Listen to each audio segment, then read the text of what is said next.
My family immigrated from the former Soviet Union, specifically Kiev, Ukraine, and we as believers came to the United States, under the status of religious persecution. Our beliefs were a problem. The government couldn't control it, and they didn't want it. They didn't like it. I see this flash, program, infringing on that ability. When they're teaching our kids a certain something, and we as Christians are now considered, a problem, and to me that's very sad to see this breakdown, in the fabric of the American society.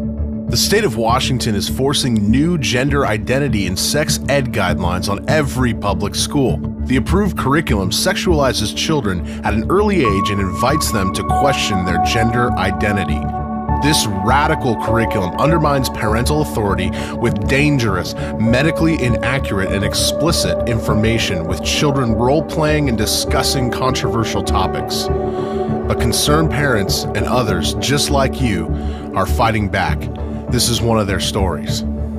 I was one of 2 parent representatives in the district that was selected to be on this instructional materials committee. We didn't get to look through the textbook or the curriculum, but I didn't like that it was from Seattle, because that's a district that is so different value-wise than ours, our small little district here. She said that was the only one the OSPI said they could use. And I thought, well, that doesn't sound right. That doesn't, for a sex ed curriculum that's option in this district, I thought that doesn't sound right. Why would the Office of Public Instruction say that this is what you have to use? You have to use ours and pay for ours. I actually ordered from King County Health the entire set of flash curriculum binders. If you look at the sites that this material sends kids to, they're strongly pointed at support of alternative lifestyles and views.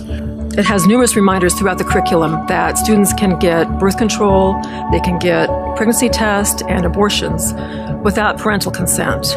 Said, I don't think I can spread this word, but I think people need to show up to this board meeting and find out what this is about. We showed up there to hear the read-through of the curriculum and then stay further for the general school board meeting. And then the second reading, which would make it permanent, would make the decision final, was 2 weeks later. So we had a couple weeks to try and organize.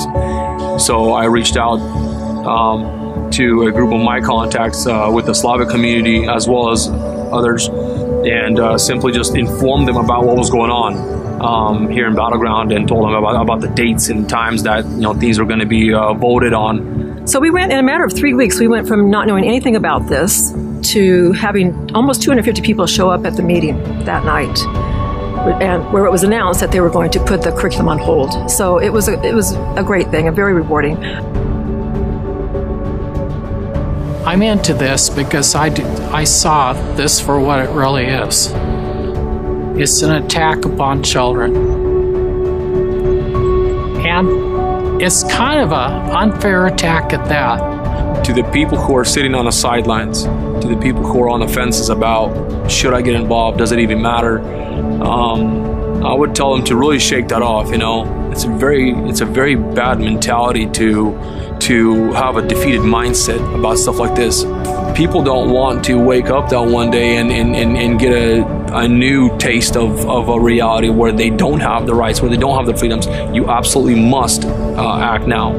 Because what's coming is the war on nuclear family, the war on children, the war on a healthy state of any country. That is the foundation.